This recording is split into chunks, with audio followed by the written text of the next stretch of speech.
Chers téléspectateurs de Canal Éducation, vous qui avez pris maintenant l'habitude de nous suivre, nous sommes heureux de vous retrouver avec notre invité qu'on ne présente plus, Madame Rokhaya Daba Fall, agronome, sociologue, pédoclimatologue et cartographe. Nous avons avec elle démarré un kaléidoscope polyphonique des systèmes agraires et politiques agricoles du Sénégal d'hier à aujourd'hui. Nous avons dit que elle est notre première invitée, deux autres suivront naturellement, M. Diédhiou et M. Camara. Dans notre dernière émission, notre dernier échange, nous avions tenté de passer à la loupe la politique, bien les politiques agricoles sous les socialistes. Une autopsie sans complaisance naturellement. Aujourd'hui donc, nous allons avec elle aborder une autre séquence de ce kaléidoscope, c'est-à-dire la gestion des libéraux, parce que vous le savez très bien, 2000 marque un tournant historique, en tout cas dans l'échiquier politique sénégalais, avec une alternance politique qui a marqué le Sénégal et l'Afrique et le monde, parce que le vieil opposant de Senghor et Abdou Diouf, pour ne pas le nommer le pape du Sopi, accéda au pouvoir en 2000, en mars 2000. Et cette accession avait cristallisé beaucoup d'espoir. Nous allons voir avec notre invité ici cet immense espoir cristallisé ou incarné par Maître Abdoulaye Wade allait donner les résultats escomptés, surtout sur le plan agricole. Madame Fall, bonjour. Bonjour, monsieur Dié.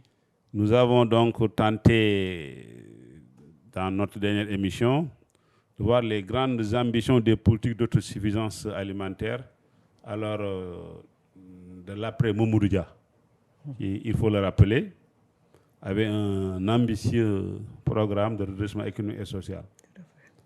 Mais on connaît la suite.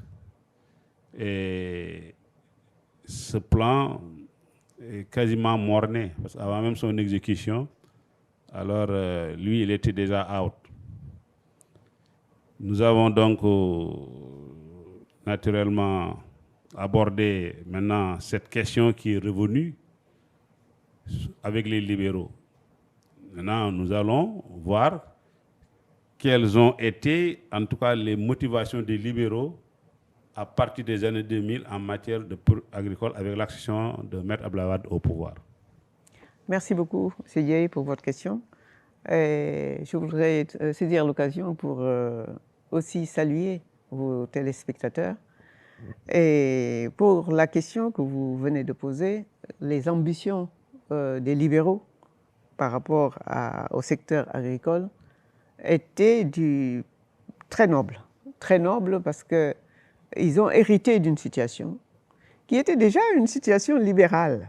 C'est-à-dire qu'on avait fini de réguler le système, on avait fini de privatiser le système, les politiques d'ajustement structurel sont passées par là, et donc les libéraux n'avaient pas à réinventer ce qui leur appartenait de faire, c'est-à-dire la privatisation. Mais ils ont voulu donc répondre à ce que les socialistes n'ont pas pu faire, c'est-à-dire sécuriser l'alimentation des populations en poussant un peu plus la privatisation et en voulant rendre compétitifs les produits agricoles sur les marchés, parce qu'ils ont ouvert encore un peu plus les marchés agricoles au niveau du Sénégal. Ceci étant sans pour autant structurellement attaquer le domaine de l'agriculture, le secteur agricole, ce qui faisait un gros hiatus entre leurs ambitions parce que l'ambition était de nourrir et d'acquérir une certaine souveraineté, une certaine sécurité pour les populations, mais ces ambitions n'étaient pas accompagnées d'une restructuration du secteur agricole. Ils ont fait des actions, évidemment, des actions qui ont dépassé de loin ce que les socialistes avaient fait, parce qu'ils ont misé sur, on a souvent dit l'investissement, mais en fait, si on va plus loin, en tout cas, ils ont misé sur l'accroissement du budget alloué à des projets phares qu'ils ont portés. Je dis bien qu'on appelle ça souvent l'investissement, mais ce n'était pas réellement de l'investissement, puisque, comme nous pouvons le voir plus tard, beaucoup de projets qui dépassaient de loin les budgets des socialistes étaient des projets qui, malheureusement, n'ont pas porté résultat structurel au niveau du secteur de l'agriculture. Un investissement laisse des résultats visibles, mais un apport d'argent au niveau d'un secteur, quel que soit le niveau, ne peut pas être un moyen de mesure de l'avancement de ce secteur. Et c'est ce qui s'est passé avec les libéraux. Et tous les projets portaient un peu des connotations de slogans. Moi, je pense encore au PRACAS. Le PRACAS, donc ce fameux projet sur l'agriculture et d'accélération de la cadence, comme son nom le porte, pour pouvoir, dans tous les secteurs, arriver à cette accélération, donner une certaine souveraineté alimentaire, une certaine souveraineté agricole au pays. Est-ce que peut-on parler d'une utopie agricole fondée sur une vision, comme du volontarisme, de la souveraineté alimentaire, autrement dit, quelles étaient véritablement les lignes de force de cette vision agricole avec les libéraux? Il est très difficile de lier une volonté quelle qu'elle soit, une volonté politique, à une utopie. C'est antinomique. Mais le problème qui se pose, c'est que c'est quand cette volonté n'est pas fondée sur de l'objectif, sur des actions concrètes, sur bâtir quelque chose de durable, sur la structuration du domaine. À partir de ce moment, l'utopie est là. Mais très certainement, la volonté en elle-même, elle est louable. C'était une volonté politique qui a entraîné beaucoup de personnes, dont nous les techniciens, qui n'étions pas des personnes politiques, et qui avons vu en cette vision, en cette volonté politique, enfin une voie pour pouvoir faire savoir nos connaissances et orienter vers des réussites qui pouvaient porter l'agriculture à un autre niveau, c'est-à-dire le niveau de booster l'industrie et de s'impliquer et d'aller plus loin et de faire de telle sorte qu'il y ait une structuration entre le primaire, le secondaire et le tertiaire. Mais nous avons vite déchanté, malgré le fait que les projets étaient très, très budgétivores. Mais très budgétivores sur quoi? Pas sur un investissement structurel, mais sur un retour, ce qui n'est pas tellement habituel, mais les libéraux sont venus comme si c'était les premières années de l'autosuffisance alimentaire. C'est-à-dire, l'État est revenu porter tout comme un grand acteur, sans pour autant, d'ailleurs, au début, impliquer, comme il se doit, les producteurs qui étaient déjà organisés. Et il a fallu donc, ça ne pouvait pas perdurer, parce qu'on avait déjà cette expérience avec l'autosuffisance alimentaire, entre guillemets, du plan de Senghor, qui ne portait que le nom, dans la mesure où tout l'héritage colonial était encore consolidé, et même aller plus loin que ce que le colon avait laissé, dans renforcer, je dirais, et non consolidé. Ça, c'était Senghor. Mais là, avec Wade, l'espoir a été très vite déchu parce que tout simplement, l'État est devenu le maître du jeu mais en insufflant tout simplement des budgets, avec une gouvernance particulière d'ailleurs, au niveau du monde rural, sans pour autant restructurer ce monde rural. Mais quels sont donc ces obstacles structurels qui ont véritablement freiné la concrétisation de cette ambition? Vous parlez de structure. Oui, de structure, parce que quand Mamadou Dia était venu, il a compris qu'il fallait des coopératives. Il fallait, de façon structurelle, il fallait mettre des routes, il fallait investir, il fallait faire de telle sorte que le paysan, le producteur, dans son coin, puisse être fier d'être là où il est, parce qu'il a tout ce qu'il faut du point de vue des infrastructures pour pouvoir vivre là-bas. Du point de vue structurel, qu'est-ce qui a été laissé après Wade? Ce qu'on peut dire, c'est qu'il y a eu des projets, de gros projets budgétivores. Il y a eu la Guana, il y a eu le REVA, il y a eu beaucoup d'idées, parce que Wade était vraiment un puits d'idées. Et des idées qui n'étaient pas mauvaises, hein, mais du point de vue structurel, quelle a été l'évolution du domaine agricole? Qu'est-ce qu'il a été du secteur de l'agriculture? Du point de vue structurel, c'est là où le questionnement se trouve. Et si on cherche, on se retrouve avec beaucoup de programmes, on se retrouve avec beaucoup de projets, mais on note très peu d'évolution du point de vue de la structuration même du domaine agricole. Sauf qu'il a eu, c'est génial, du point de vue structuration, ce qu'il a fait, c'est qu'il a donné naissance à des services clés qui n'étaient pas là. Lesquels? Par exemple, en créant le REVA, il a étoffé l'encadrement, qui était devenu un conseil agricole. Donc, il a créé le conseil agricole. À côté de ça, il a aussi, avec beaucoup de batailles, commencé à mettre une politique de la pédologie en créant une structure en charge de la connaissance et de la maîtrise des terres de l'Institut national de pédologie. Donc, en créant, à chaque fois qu'il a mis un projet, il a voulu structurer quelque chose autour pour la pérennité de ce projet. Ça a été le cas du plan REVA. Il a créé une structure porteuse de ce plan REVA. Mais le problème qui se pose, c'est que du point de vue institutionnel, il a mis en chantier beaucoup d'institutions. Mais du point de vue du financement de ces institutions, du point de vue donc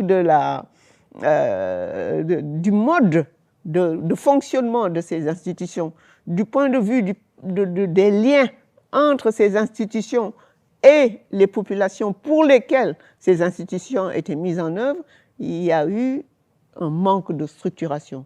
On ne peut pas dire que c'est la faute aux politiques, mais c'est la faute à l'approche.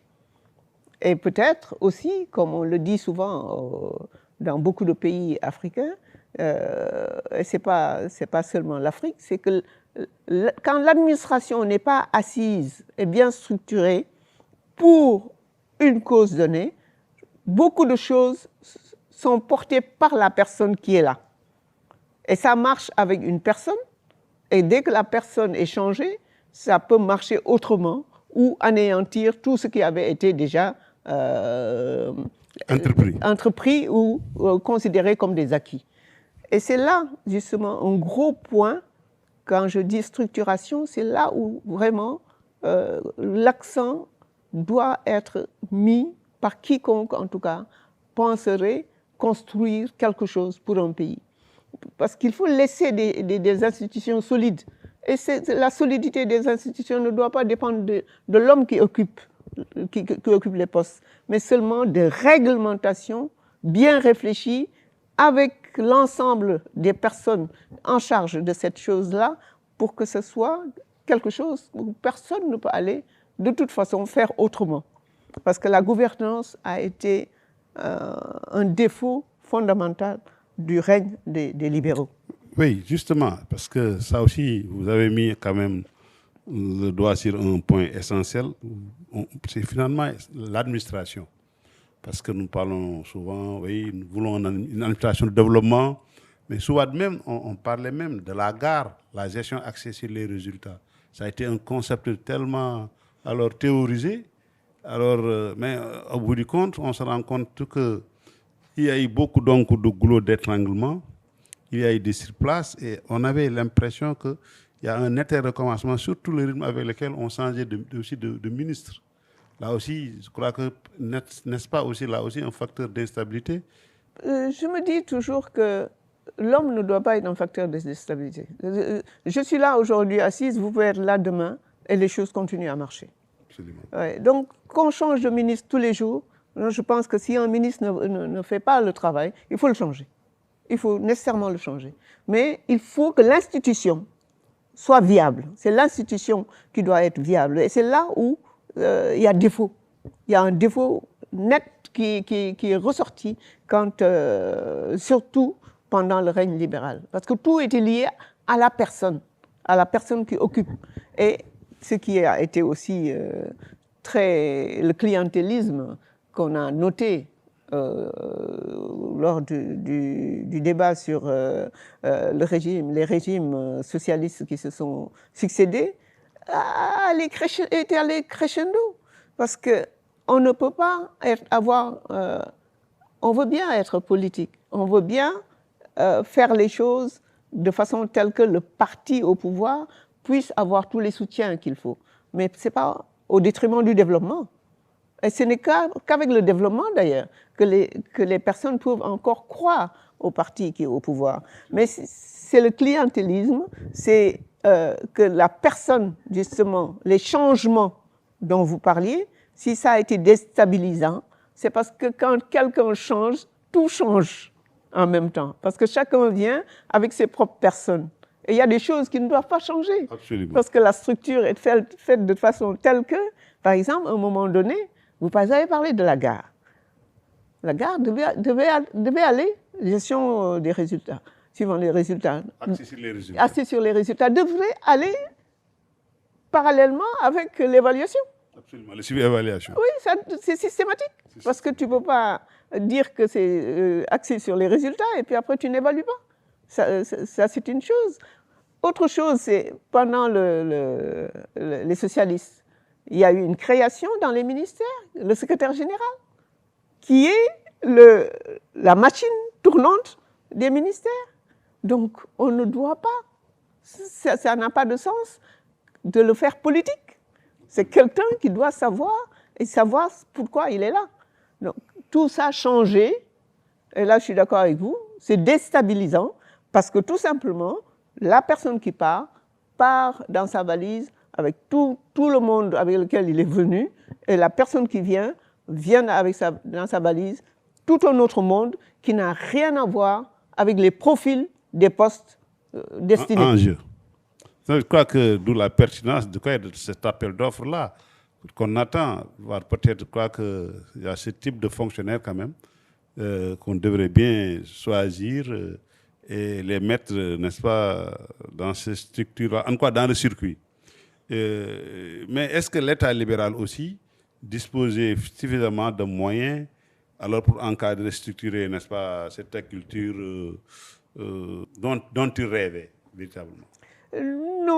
Non, certainement non, parce que j'ai bien aimé sa sortie à la FAO, par exemple, où il disait « Donnez-nous les moyens, nous savons ce que nous voulons ». En faisant briller la souveraineté, en faisant briller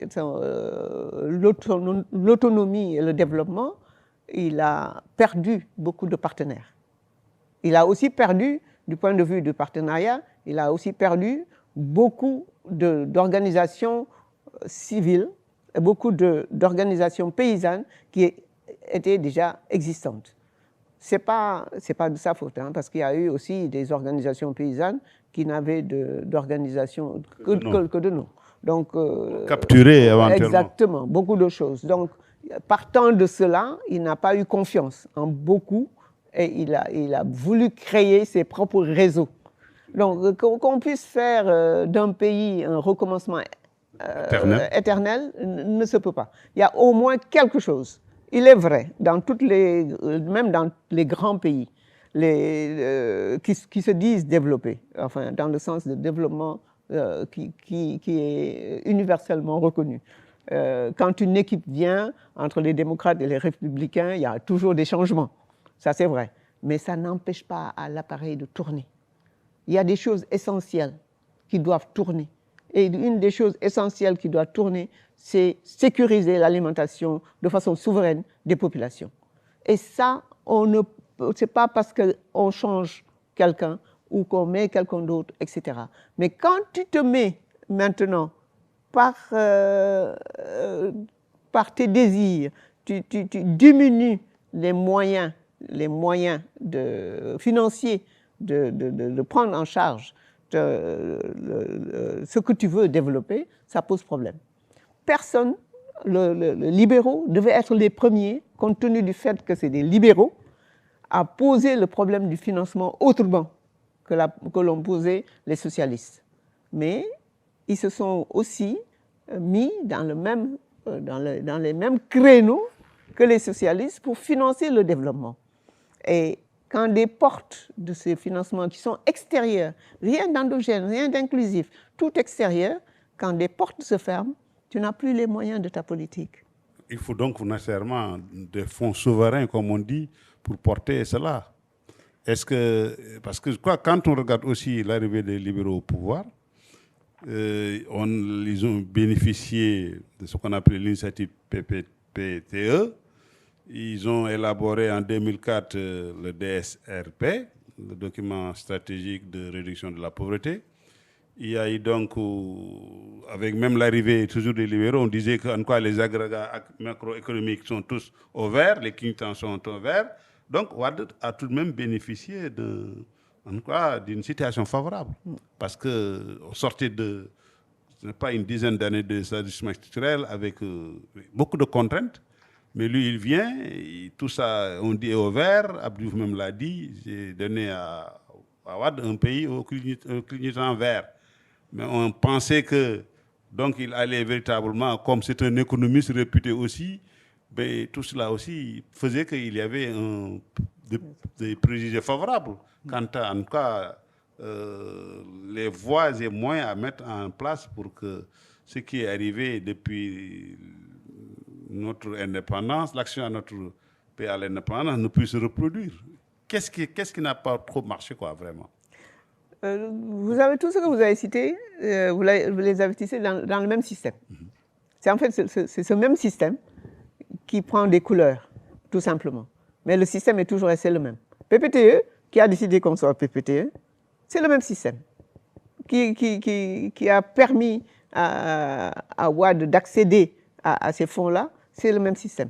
Qui a mis les clignotants au vert, c'est pas Wade, c'est le même système. Donc, Wade s'est engouffré dans le même système. Et c'est là et c'est normal, parce qu'en fait, c'était des libéraux, disons. Mais des libéraux qui auraient dû penser que ce système-là, c'est un financement.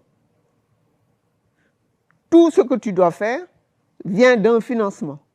Et ce financement-là, s'il est toujours entre les mains des mêmes personnes, vous êtes liés. Vous avez beau chanter la souveraineté, vous êtes liés. Et cette souveraineté n'est pas quelque chose qui se déclare. C'est quelque chose qui se construit. Et donc, Wade, tout en ayant la faveur qu'on ait allumé la couleur verte de tous ces clignotants, était lié et n'a pas eu les moyens de ses vœux. Parce que vous avez parlé d'utopie tout à l'heure. On peut dire que ses vœux de souveraineté, en tout cas, il n'avait pas les moyens de les réaliser. Et c'est ce qui faisait ces sorties parfois assez iconoclastes, qui n'étaient pas en tout cas dans la régularité républicaine de présidents au niveau international, mais qui disaient des vérités crues des vérités tout à fait crues, parce qu'il avait les mains liées, complètement liées, et qu'il ne pouvait réaliser ses vœux qu'il a tous chantés en étant opposant.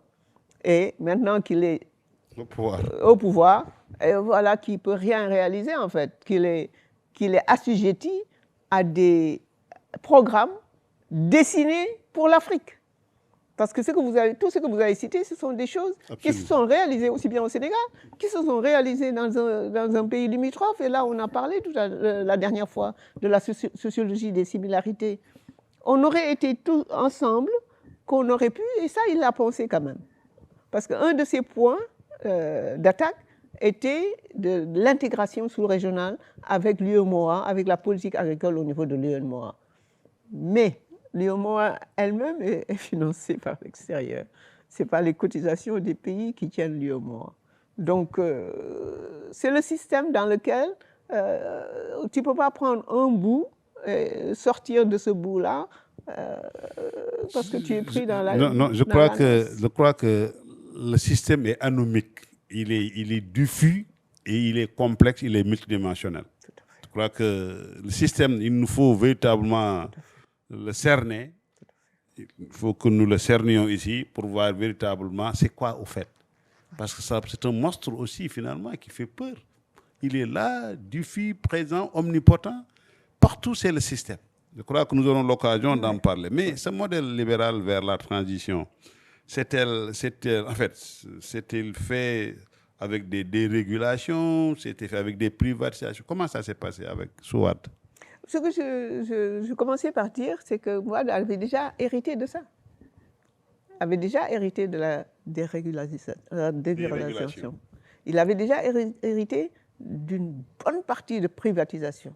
Parce qu'avec Diouf, on a anéanti l'État, pratiquement. Il n'y avait plus rien pour l'État. C'était moins d'État, mieux d'État, mais il n'y a jamais eu mieux d'État, mais il y a eu moins d'État partout. Et tout a été privatisé. Et donc, il n'a pas eu cette sale besogne d'un libéral, parce que c'est digne d'un libéral, ce n'est pas digne d'un socialiste, ça. Mais on l'a déjà fait faire à lui, et il a continué ça.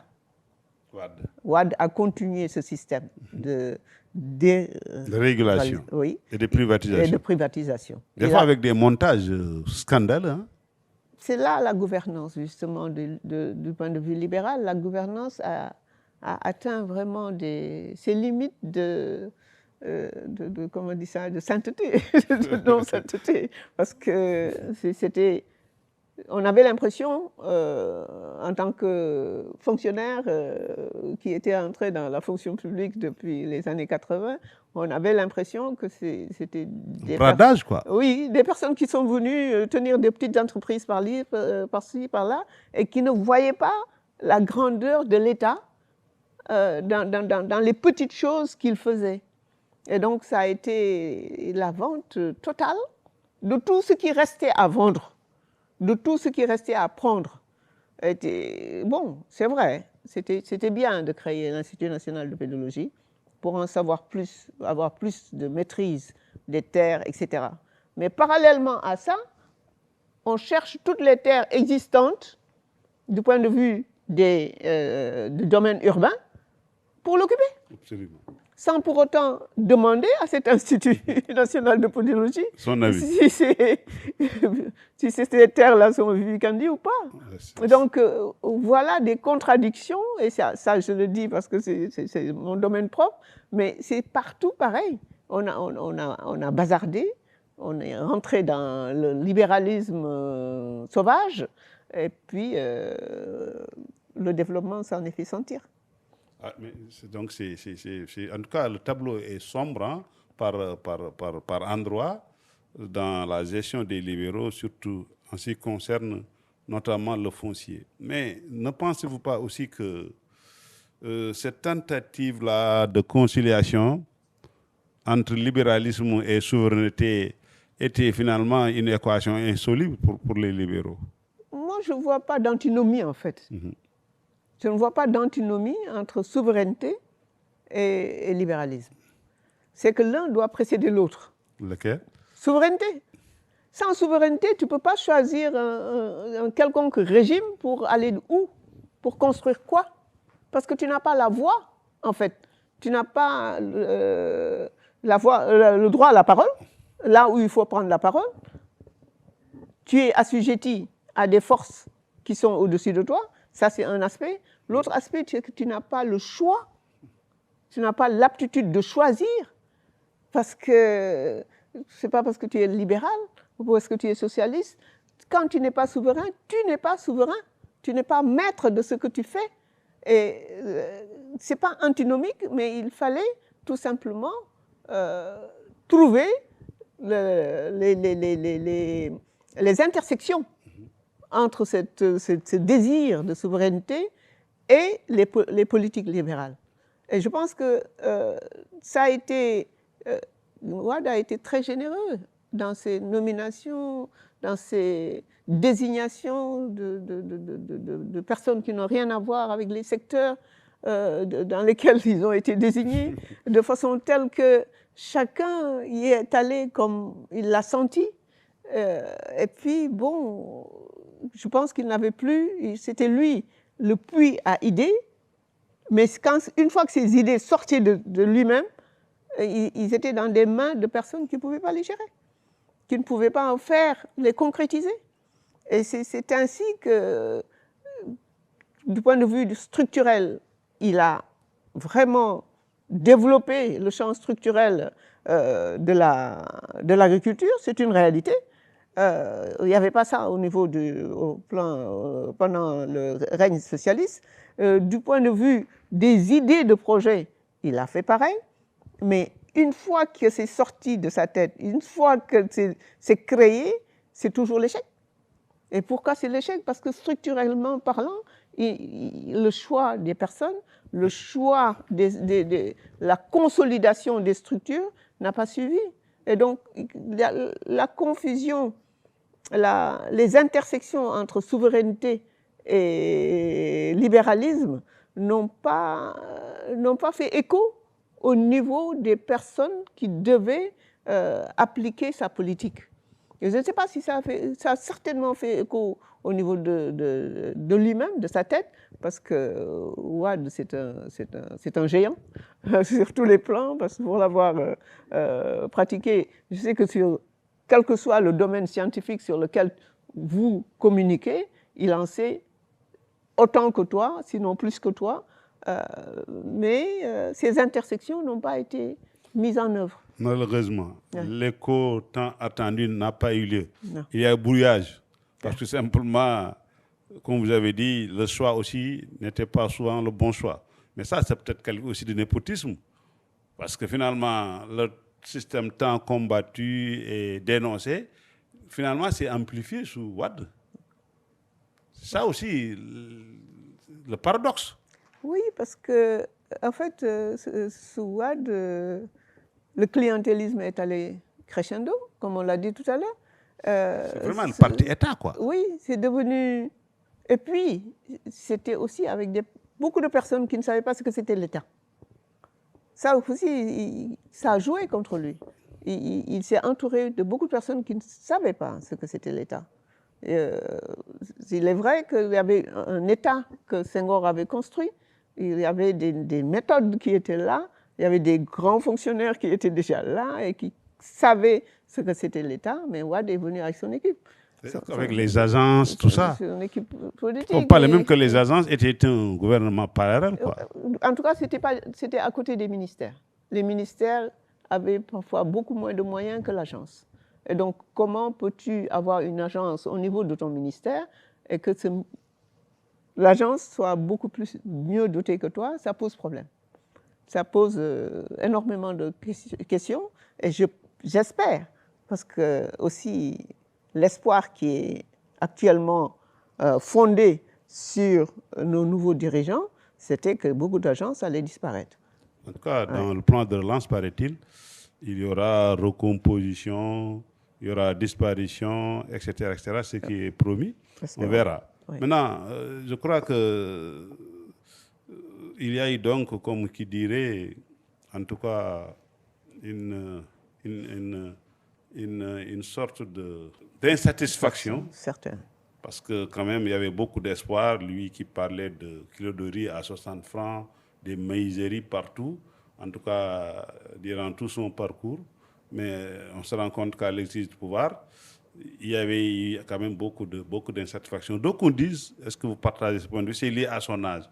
Ce paternalisme-là, finalement, faisait que, bon, ce n'était pas le Wade fringant des années 80, c'est pourquoi beaucoup l'échappaient, quoi. Il vieillissait aussi, lui aussi. Est-ce que c'est ça, justement, ça, est-ce que ça tient la route, ça? Bon, je ne partage pas trop ça parce que je dois avouer qu'avec l'âge, on mature. Oui. Étant aussi, ayant traversé, étant entré dans le 3e âge, moi, je suis pas tellement d'avis de cela. Il est vrai qu'on a expliqué beaucoup de ces attitudes par l'âge, et c'est trop facile. C'est trop facile, je pense. Il y a eu un défaut de gouvernance. C'est simplement ça. C'est le maître mot. C'est ça. C'est le maître mot. La gouvernance est tombée par terre. Par terre. Ça, c'est quand même, malheureusement, le constat qui avait été fait. Oui, ce n'est pas seulement un problème d'âge. Mal gouvernance, ce n'est pas seulement mauvaise gouvernance, mais défaut de gouvernance, carrément. Quoi. Défaut de gouvernance, il y a une nuance. Oui, il y a un défaut de gouvernance totale. Parce que dans beaucoup de secteurs, on ne savait pas qui fait quoi, qui est qui, à part quand il y a des financements et que ce financement devait passer par ici ou par là-bas. Mais dans la réalisation de la chose elle-même, il y avait un défaut. Donc, à qui attribuer la faute de la non-réussite? À qui attribuer... avec le clientélisme lié à ce défaut de gouvernance, c'est la totale. Mais l'âge, laissons l'âge. C'est une parenthèse douloureuse qu'il nous faut vite refermer. Mais malheureusement, on a vu aussi comme si ça s'est amplifié encore. Maintenant, cette politique souverainiste sous les libéraux n'a-t-elle pas creusé l'écart entre les paysans et le monde urbain, les élites urbaines de manière générale? Je voulais revenir un peu sur l'âge parce que Wade, toujours dans le système libéral, son successeur était très jeune, mais n'a pas fait mieux que lui. En matière de bonne gouvernance. De gouvernance. Absolument. Oui. Et ça a été, même s'il faut le dire là, ça a été pire. Parce qu'on reprochait à Wade des projets budgétivores qui n'étaient pas des projets d'investissement, qui étaient des projets qui revenaient encore à faire de telle sorte que d'assistanat, de faire de telle sorte que le producteur attendait encore l'État pour pouvoir bouger. Ben, celui qui l'a remplacé a doublé, triplé les budgets de ces projets-là. On disait que la Guana, personne ne pouvait dépasser ça du point de vue du budget. Le plan REVA, pareil. Mais qu'est-ce qu'on a vu par la suite? Avec le PRODAC. On ne peut pas lier ça. Pour clore le problème de l'âge, on ne peut pas lier ça du tout au problème de l'âge parce que Macky Sall était très très jeune. Très jeune. Donc vous ne pensez pas donc cette volonté de politique souverainiste, comme je disais, n'a-t-elle pas creusé l'écart entre les paysans et les élites urbaines? Oui, parce qu'en fait, quand on dit souverainiste, on devait appuyer la production locale. On veut être souverain. On veut avoir l'aptitude du choix, diversifier ce qu'on mange. Mais on ne peut pas être souverain et dire que l'urbain a besoin de produits manufacturés, augmenter les importations, et puis pour nourrir qui?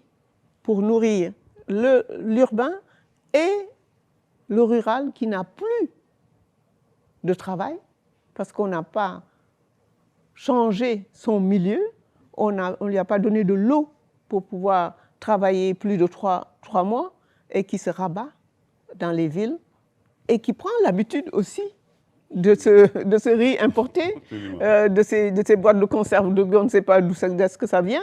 Et donc, le creusement a été net. La paupérisation s'est accentuée en milieu rural. C'est vrai qu'en milieu urbain aussi, il y a eu de la paupérisation parce qu'ils se sont déversés dans le milieu urbain, mais il y a eu quand même une petite bourgeoisie, qui s'est installée au niveau urbain et avec des habitudes qui sont des habitudes de personnes importées. Les personnes étaient bien ici, mais tout ce qu'ils faisaient, exactement, était toujours des choses importées. Donc, comme qui dirait, on est loin donc de sortir de l'auberge. Parce que finalement, ce plan-là, cette philosophie, cette vision, n'est-ce pas, dès les années 60, pour, n'est-ce pas, inverser la tendance. Et penser, n'est-ce pas, à promouvoir l'industrialisation à partir, n'est-ce pas, de la culture. Le thème est revenu, la thématique, on surfe dessus, mais qu'est-ce qui fondamentalement, selon vous, affaiblit la résilience alimentaire de notre pays? C'est ça, c'est exactement ça. On ne peut pas être résilient sur des choses qu'on ne contrôle pas. On construit sa résilience sur quelque chose dont on a un peu le contrôle. Si on avait diversifié, si on avait au moins manufacturé à un certain niveau qui était attendu par les consommateurs, si dans cette diversification, on avait réussi à développer des petites industries, on aurait passé le Covid sans problème. La résilience, c'est pour passer des périodes de crise, sans que ça se pose comme une équation fondamentale. On aurait passé la crise de 2008 où tout le monde a gardé son riz. Et nous, on attendait le riz de qui? Le riz venant d'où? Ces aspects-là ont traversé les socialistes, ont traversé les libéraux et nous hantent toujours.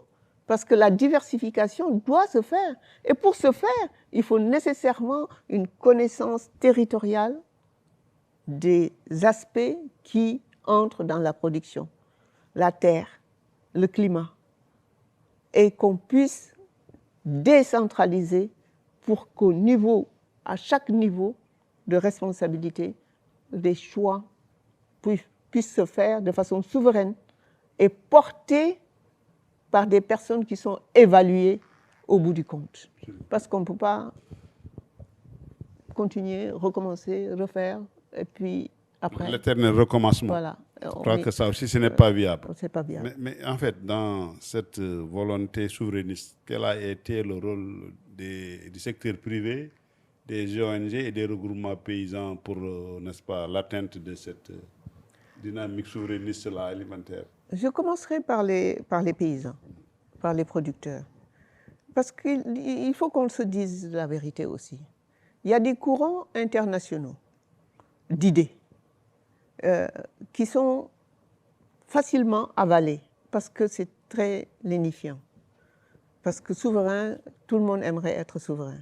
Mais c'est à chaque 10 ans, il y a une idée nouvelle qui est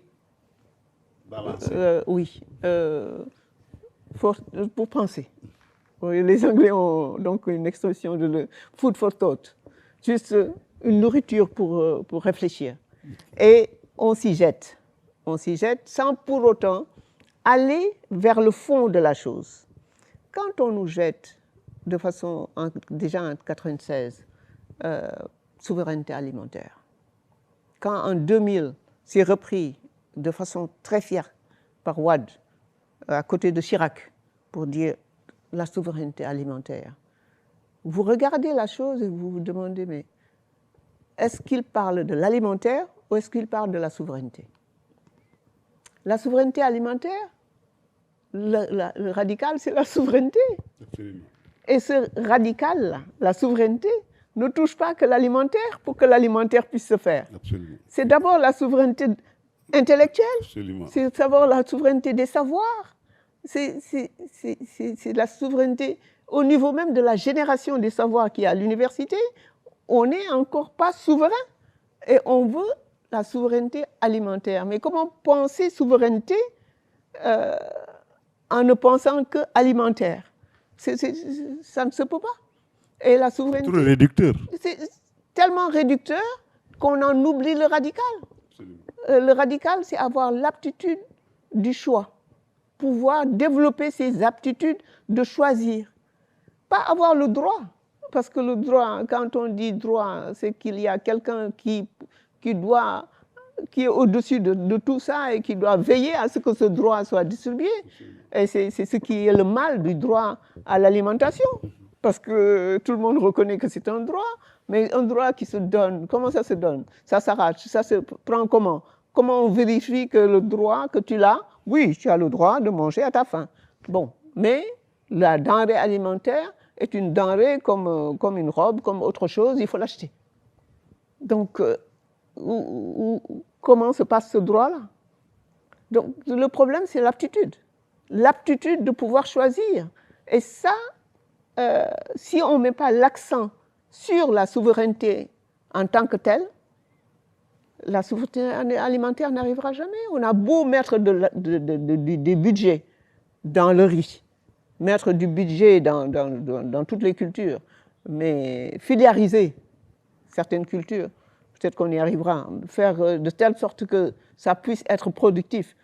Mais on n'arrivera pas à ce qu'on appelle à la souveraineté qui sous-tend la souveraineté alimentaire. Parce que cette aptitude-là, il faut qu'on la développe. Et pour la développer, il y a certains rouages du système qu'il faudrait sectionner nécessairement et éliminer, asseoir autre chose. Asseoir autre chose, absolument. Et ça, comme on disait la dernière fois, on ne fait pas des omelettes sans casser des œufs. Il faut une déconstruction. Ça peut être dur, hein? Oui, absolument. Un passage très dur. Ça peut être un passage très dur, mais qu'on doit négocier et accepter. Accepter et au moins tourner une page. Absolument. Parce que sinon, on sera toujours en train d'écrire. Cette frilosité-là a toujours resté. C'est pas possible. Alors, parce que l'inconnu fait peur, je crois qu'aussi on doit dépasser ça. Ouais. Et pourtant, c'était le SOPI. Hein? Oui, non, justement. Le mot là, le mot fétiche, oui. Magique. Oui. Mais malheureusement, vous dites, on est tombé dans ce travers-là. Donc, ça, c'est au niveau international. Maintenant, par rapport à ce qu'on disait, l'attitude, les acteurs, le rôle de chacun. Oui, le rôle, oui, j'ai commencé par les producteurs. Les ONG sont venus en masse, parce que c'était ça aussi la philosophie internationale, de faire, depuis le plan d'ajustement structurel, les ONG ont commencé à remplacer les États. Absolument. Et quelles ONG? Pas les ONG nationales. Hein. Et même si on était ONG nationale, on avait son pendant international. Et donc, en fait, c'était une façon tout simplement de faire avaler le système autrement. Et ça a marché. Ça a marché jusqu'à... Ouad l'a remis en cause dans des instances internationales, que les ONG ne peuvent pas prendre la place de l'État. Mais ça a marché pendant longtemps et ça marche quand même dans beaucoup de pays encore africains. Et chez nous aussi, on laisse encore filer certaines ONG qui prennent des rôles régaliens. Et ça ne se peut pas. Ça affaiblit les États, la langue. Complètement. Et eux, ils ne sont pas... c'est pas des structures pérennes. C'est des structures qui viennent défendre un moment donné dans une politique de distribution mondiale des choses bien déterminées. Et bien, elles ont leur agenda. Oui, et leur agenda n'est pas l'agenda du peuple. Absolument. Et les acteurs, les producteurs eux-mêmes? Maintenant, les producteurs eux-mêmes, ils étaient tellement forts à un moment donné qu'il y avait du tout dedans. Les producteurs avaient constitué une certaine force. Et ils ont constitué des organisations qui pouvaient, à des moments donnés, dicter comment les choses devaient aller. Et je pense que quand le régime libéral est venu, ça fait un peu peur d'avoir en face des organisations aussi fortes. Et donc, dans cette force-là, le petit producteur n'était pas là. C'était des organisations bien dirigées par des intellectuels ou bien par en tout cas des producteurs, mais qui ont qui ont dépassé le niveau de petit producteur. Et le petit producteur, c'est ça, en fait, sur quoi tout le monde se base et justifie son existence. Et donc, leur rôle a été bon dans le captage de la souveraineté au niveau international, dans sa vulgarisation au niveau national et au niveau international. On cite souvent, ils viennent de faire la 3e édition, on cite souvent Nyéléni, qui est donc au Mali, où la souveraineté alimentaire se discute, je pense que c'est annuel ou bien c'est tous les, je ne sais pas, périodicité en tout cas. Et en 2025, ils viennent encore de tenir. Et là-bas, on parle de souveraineté et on donne bien l'adjectif alimentaire. Et parce que l'alimentaire, c'est l'adjectif. Et donc, les organisations, pour revenir à eux, ont beaucoup participé à cette vulgarisation, à cette réflexion sur la souveraineté alimentaire et ont réussi, avec les lois d'orientation agro-silvopastorale, ici c'est agro-silvopastorale, disons agricole, avec les lois d'orientation agricole, à pouvoir mettre le métier de l'agriculteur, à le faire considérer comme métier et à pouvoir donner en tout cas du tonus au monde rural du point de vue en tout cas de la reconnaissance au moins de leur existence. Mais ce n'est pas suffisant. C'est pas suffisant. Le petit producteur reste producteur, même si on l'appelle maintenant agriculture familiale. Il reste petit producteur de 0,2 hectares de terre. Il y a beaucoup d'autres choses qui devaient l'accompagner. On a esquissé la typologie des productions, des exploitations agricoles, mais c'est une esquisse, on n'est pas allé plus loin. Et pourtant, on avait des cadres, parce que l'international qui tient le système a décrété une année pour l'agriculture familiale, a décrété 10 ans pour l'agriculture familiale, mais dans toutes ces périodes, la typologisation des exploitations agricoles n'est toujours pas affinée. Enfin, il y a de l'espoir, hein. Ça finit en 2029, donc peut-être que ça se fera. Autre chose qui s'est fait dans tous les pays où l'agriculture a boosté l'industrie, c'est le remembrement. Faire de telle sorte que les exploitations soient viables et rentables. Voilà quelque chose qui n'est pas encore fait et que je n'ai pas vu inscrit, en tout cas dans les programmes nous menant vers la fin de cette décennie d'agriculture familiale. Justement, ça nous permet d'ailleurs d'aborder un peu la gouvernance foncière, justement dans cette vision sous les libéraux. Et quelle en était cette gouvernance-là foncière? Les libéraux, en tout cas, d'abord l'urbain. Du point de vue urbain, ils sont allés prendre tout ce qui était poche de terre pour pouvoir se l'approprier. Ça, c'est un. Du point de vue maintenant du monde rural, il était attendu des libéraux un cadastre rural très pointu, très clair, où à niveau de chaque collectivité, on sait où commence quoi et où s'arrête quoi. Cette cartographie, ce cadastre rural, peut-être que c'est moi qui ne suis pas au courant, mais ce n'est pas encore fini. Ce n'est pas encore établi de façon telle qu'on ne puisse pas vivre ce qu'on a vécu il n'y a pas trop longtemps à Nengeler. Nengeler, oui. On ne sait pas à qui appartient quoi. À Mbane. À Mbane, qu'on est en train encore de vivre à Mbane, qu'on se lève un jour et qu'on dise qu'on a donné tant d'hectares à tel. Non. Chaque communauté rurale doit savoir quelle est son assiette de terre. Dans cette assiette de terre, on sait qu'il y a toujours le problème du domaine national. Mais il y a aussi décentralisation des compétences. Donc, les libéraux, par rapport aux fonciers, n'ont pas fait évoluer. Les conflits sont toujours là. Ils n'ont pas fait évoluer le système. Quand on parle d'évoluer, en général, on pense aussitôt à ce qu'on voudrait, ce que la Banque mondiale, etc., voudrait que cela soit, c'est-à-dire la privatisation. Je ne parle pas de cette évolution-là, parce que ce n'est pas notre évolution des choses. On n'est pas obligé de privatiser pour pouvoir dire qu'on est en train de rentabiliser, non. Mais on n'a pas évolué dans la connaissance intrinsèque des caractéristiques. On n'a pas évolué dans le délimitage pour savoir quelle est l'assiette et comment organiser cette assiette pour que ce soit viable pour la communauté qui est là. Et c'est ça qui était vraiment, qui est toujours attendu et qui aurait pu être une réalisation des libéraux, eux qui sont par essence des personnes qui suivent le matériel.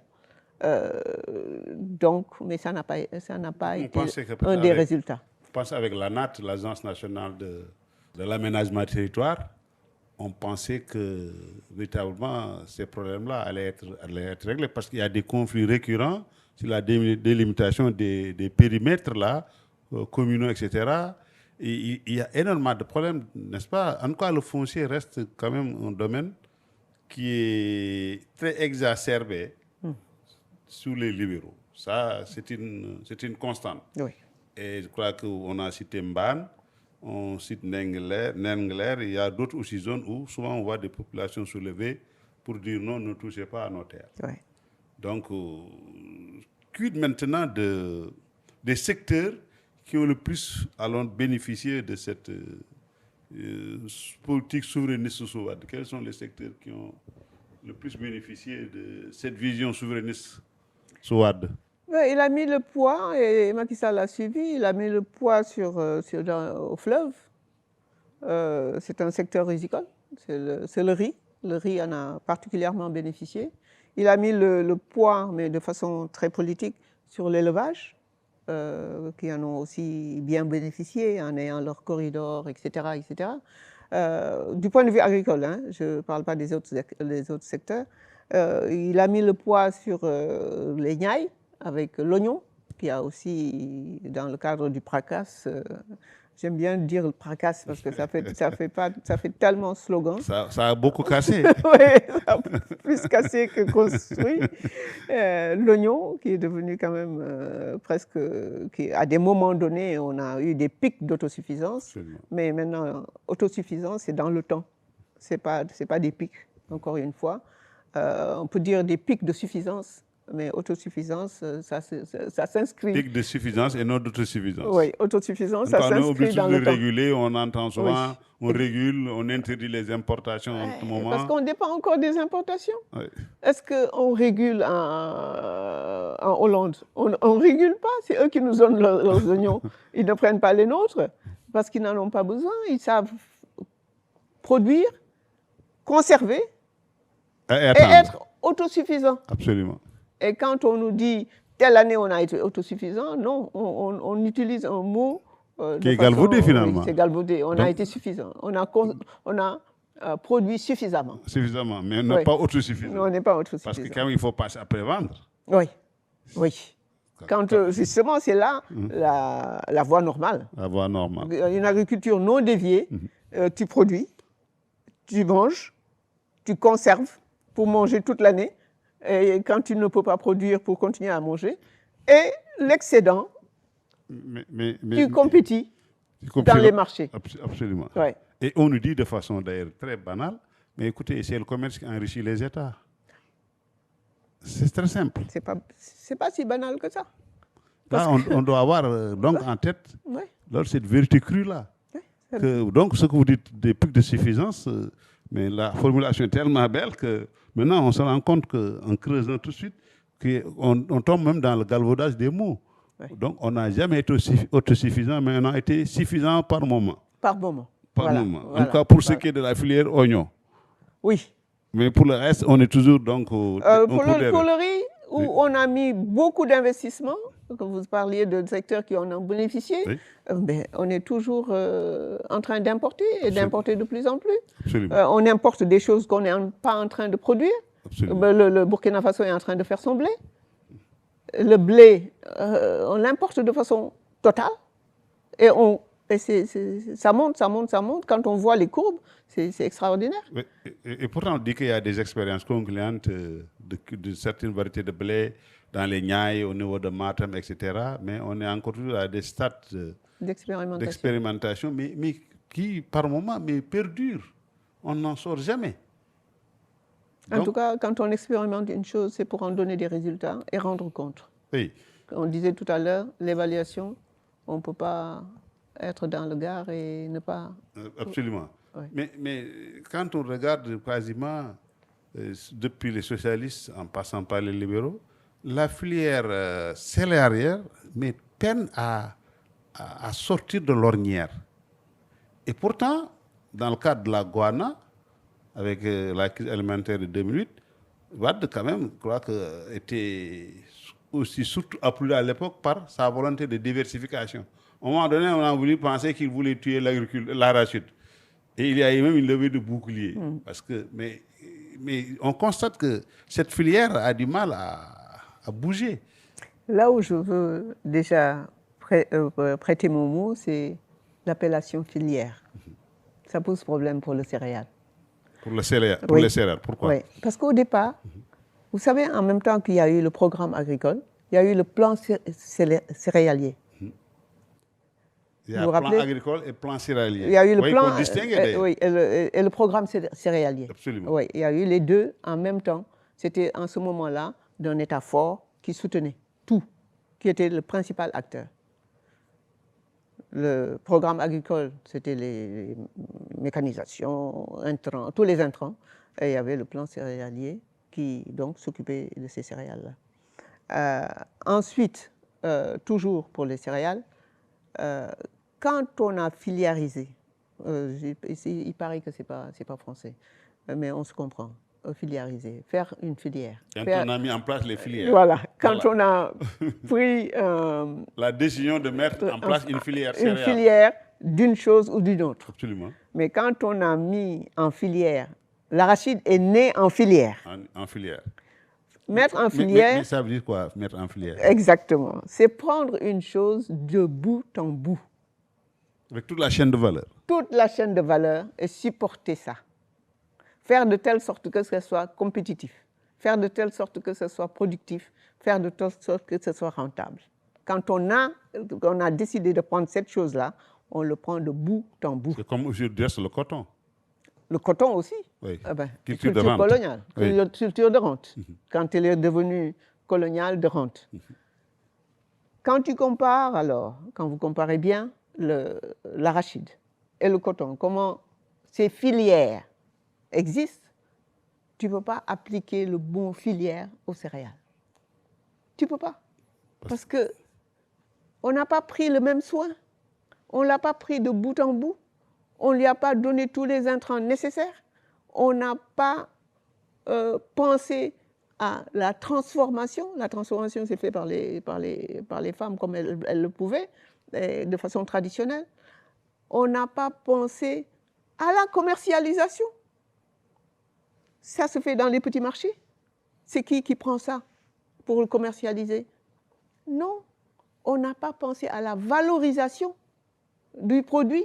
Mais pourtant, c'est comme un peu la souveraineté.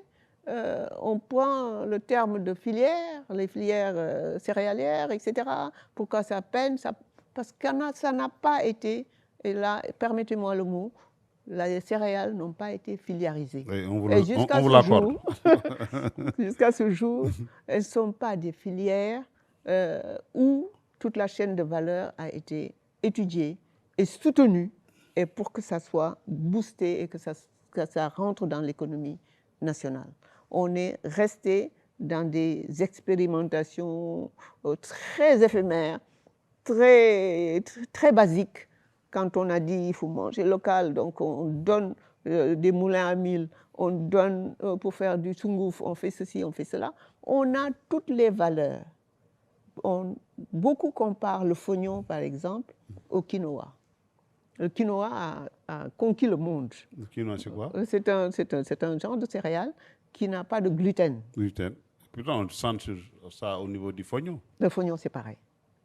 Et quand on te présente le quinoa, c'est de quel pays? C'est l'Amérique latine, l'Amérique du Sud. Et voilà que... Voilà, on a fait une filière et ça a conquis le monde. Oui, une vraie filière. Voilà un céréale qui a été vraiment une filière.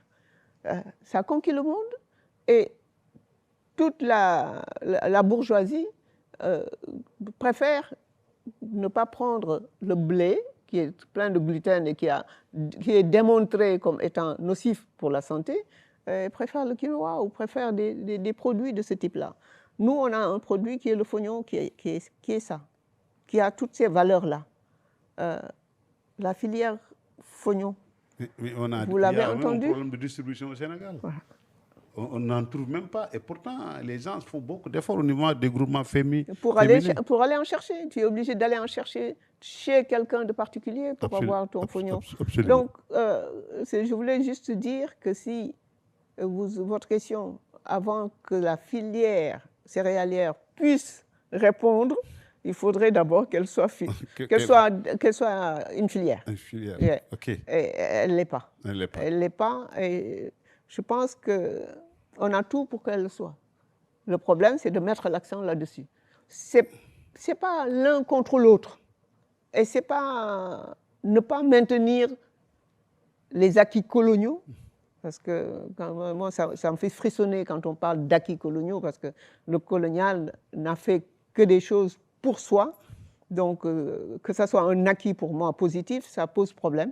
Donc, l'héritage, disons, ce n'est pas balayer l'héritage colonial que de ne pas valoriser, oui, n'est-ce pas, certains produits, certaines spéculations pour en faire des filières. Qui sont les nôtres. Oui. Très bien. Maintenant, qu'est-ce qui explique en grande partie alors la guana et le plan REVA? Pourquoi ça a échoué? Oui, c'est ce qu'on disait tout à l'heure, que le puits d'idées que constituait notre président, notre cher président Abdoulaye Wade, parce que moi je l'appelle volontiers comme ça, parce qu'il a suscité tellement d'espoir après les socialistes. C'était un creuset d'idées, et ces idées n'ont pas pu être... Il n'y a pas eu de répondant. Non, acheminées sur le terrain dans la durabilité. La vision n'a pas été concrétisée. Et la vision, elle était là, elle a embobiné tout le monde. 2008 était exacerbant, et toutes les sociétés, les structures qu'il a mis en branle pour structurer l'agriculture, et je peux en parler parce que l'Institut national de pédologie s'est complètement impliqué pour montrer à tout le monde qu'il y a encore des terres, que les terres sont arables, et qu'on n'a pas 3 800 000, que tout le monde répète, hectares de terres arables, mais que 65% du territoire national est arable. Donc vous avez de la place, tout le monde a de la place, il faut juste s'investir là-dedans, il faut savoir comment s'investir, savoir le niveau d'aptitude et pouvoir répondre à tout ce qui est manquement à ces terres-là. Donc tout le monde s'était impliqué dans la guana, tout le monde y a cru. Des gens qui n'ont jamais cultivé de leur vie, parce que Wade a donné le coup d'envoi, sont allés chercher des terres, ont fait des prélèvements, sont venus à l'Institut national de pédologie pour dire qu'est-ce qui me manque ici, qu'est-ce qui me manque là-bas. Tous ceux qui avaient quelques moyens ont fait ça. Mais ça a été, comment on appelle ça, feu de paille? Oui, ça a été comme une rose, quoi. Voilà, l'espace d'une... Et puis, ce n'est pas à Wade de suivre. Il a l'idée, il a lancé l'idée, il a mis... Mais comment il a mis ça? Mais ce n'était pas à lui de suivre. La mise en œuvre, en tout cas, le suivi, oui, la volonté, oui. Ça s'est arrêté. Finalement, la connaissance, oui, l'intelligence, tout ça, l'énergie, l'engagement, tout ça, on fait défaut, en un mot. On éclaté. Ça a été comme une rose, comme vous l'avez dit. Tout le monde s'y est mis. Des gens qui n'ont jamais vu le terrain sont allés sur le terrain. Et puis après, il est passé à une autre idée, et ceux-là aussi ont fermé.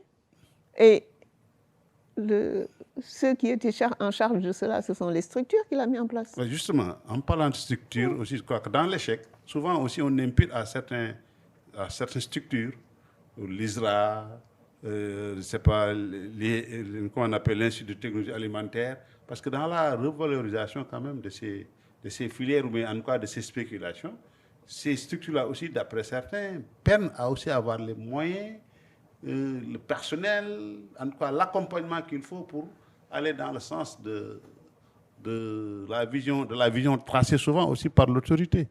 Parce que, disons, il paraît même l'ITA même a du mal à avoir du niébé par moment, parce que tout est acheté par les Marocains qui viennent, n'est-ce pas, sur place acheter la production, par exemple dans la région de Louga. Mais l'ITA même a du mal à avoir, n'est-ce pas, de quoi alors faire des expérimentations et autres. Et on laisse faire. L'ISRA aussi, ça peine, on parle d'expérimentation en riz, mais ça ne tourne pas. Ça ne tourne pas. La libéralisation totale des marchés, la libéralisation totale. C'est sauvage, quoi, ce qu'on appelle. Oui, c'est une libéralisation. On ne défend rien, on libéralise. Il n'y a aucun pays qui s'est développé en libéralisant tout, totalement tout.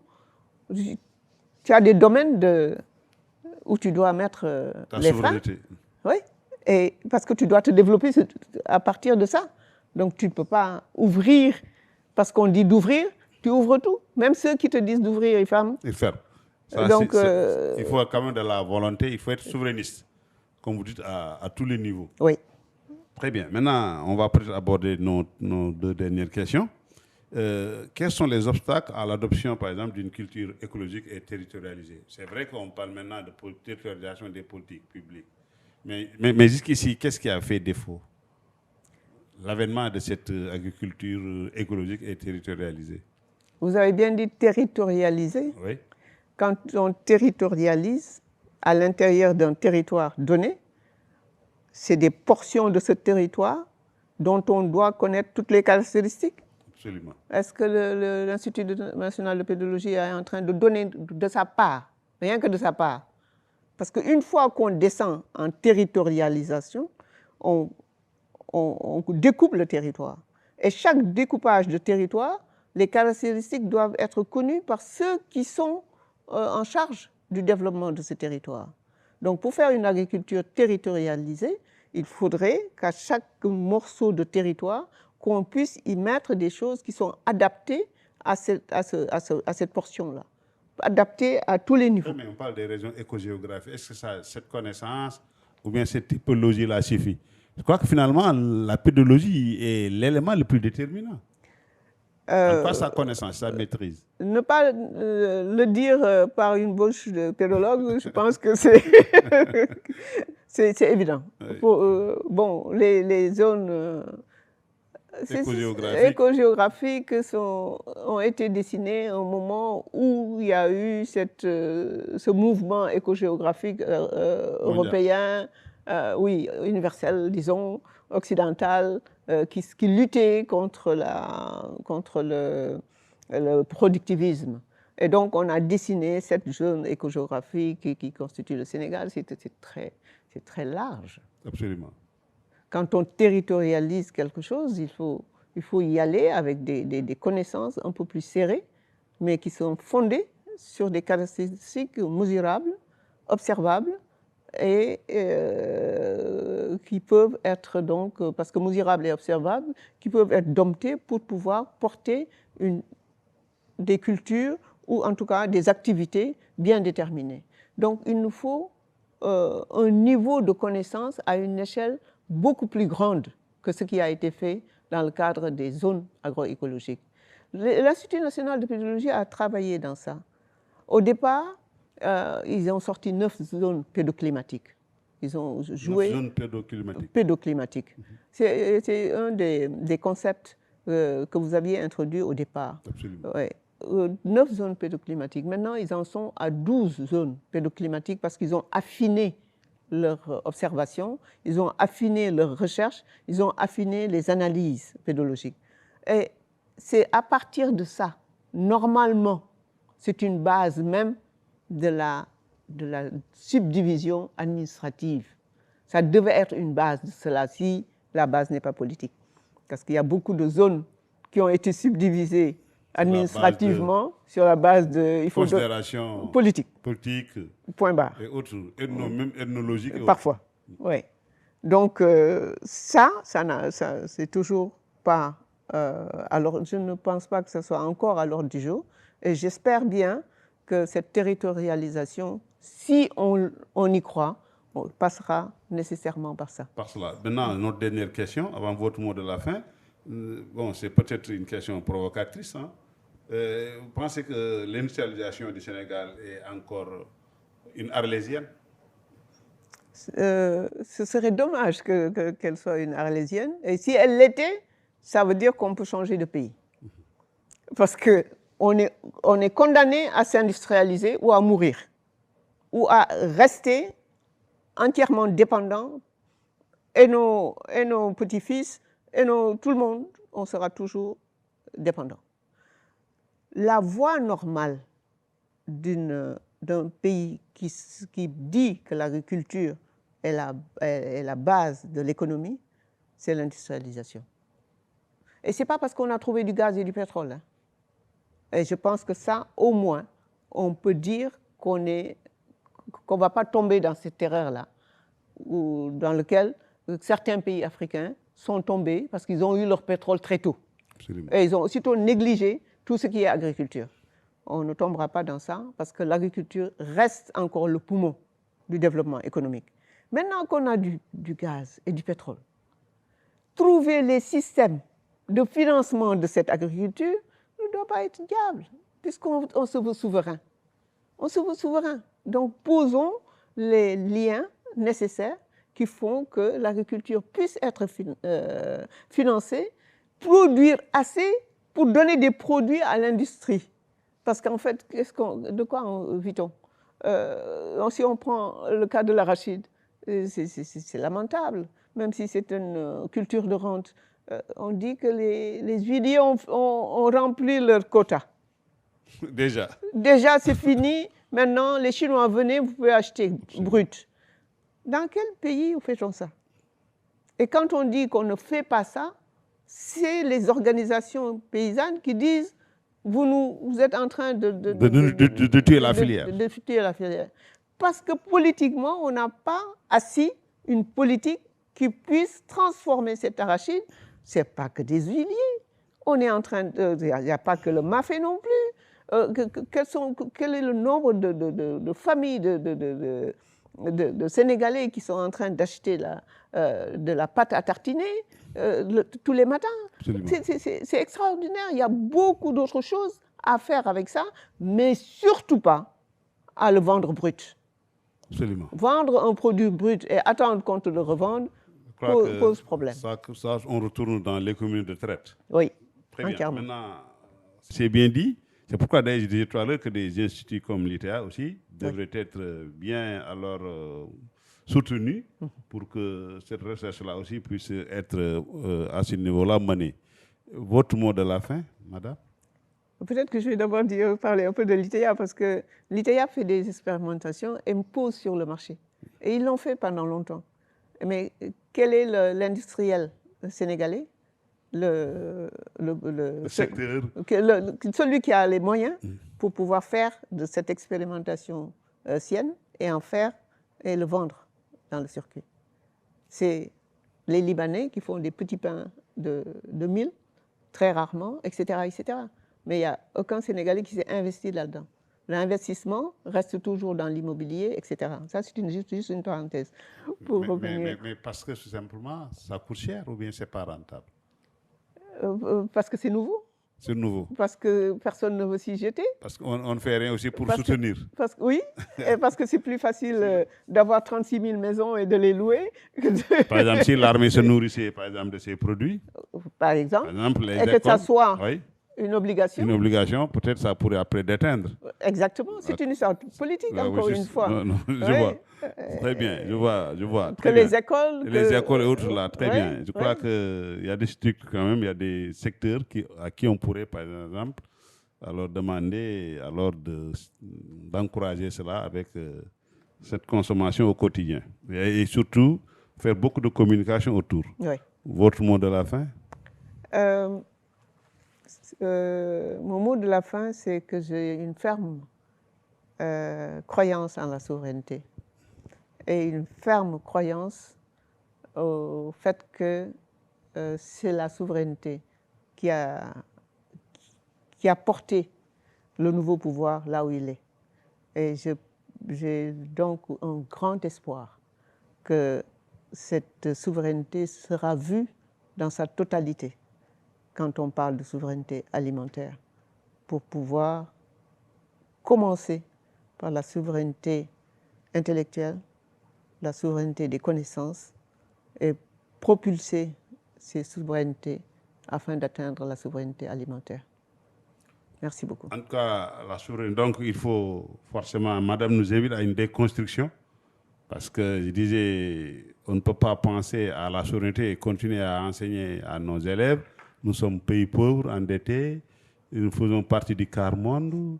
Bon, tout ça, on l'accepte finalement, mais ça inhibe toute initiative. Je crois que là aussi, je crois que dans les réformes des programmes, je crois qu'il faut déconstruire cela. C'est inacceptable parce qu'on sait que c'est juste quand même de l'idéologie. Ouais. On nous fait avaler cela et on accepte inconsciemment. Ouais. Je crois que ça fait partie aussi des premières souverainetés. La déconstruction des connaissances donc au relent idéologique pour simplement nous inhiber. Ouais. En tout cas, ça a été un très grand plaisir, comme je disais à l'entame, d'avoir Madame Rokhaya Daba Fall sur ce plateau de Feuilles d'Histoire. Nous espérons que, bon, nous allons peut-être, comme on dit, la libérer momentanément, parce que certainement elle va nous revenir très bientôt avec d'autres problématiques. En tout cas, ce serait une très bonne chose qu'elle revienne pour qu'on puisse aussi aborder d'autres sujets du genre. Alors, cette invitation a été facilitée par notre conseil de l'ombre, alors l'infatigable M. Babacar Fall Beka, qui nous a déniché et qui continue à nous dénicher. Alors, ces dames et messieurs que j'appelle qui ont adopté, peut-être à tort ou à raison, cette posture du refus délibéré, comme je dis souvent, mais je crois que maintenant, en tout cas, un espace leur est dédié pour qu'ils viennent partager avec les Sénégalais alors leur expérience humaine et professionnelle, parce que c'est ça aussi qui participe à aider, en tout cas à asseoir la souveraineté. Yeah. Parce que vous parlez tout à l'heure de connaissances d'abord dans la tête, quoi. Ouais. Donc je crois que c'est dans ce sens que je le dis. Alors, chers téléspectateurs de Canal Éducation, ça a été donc un grand moment encore d'échange, de partage. Cette série donc va continuer. Nous aurons 2 autres intervenants sur la même thématique. Et je vous l'ai annoncé, on aura un certain M. Diédiou et un certain M. Camara. Et d'ici là, donc, nous vous demandons alors de rester avec les programmes de Canal Éducation et à la prochaine. Merci.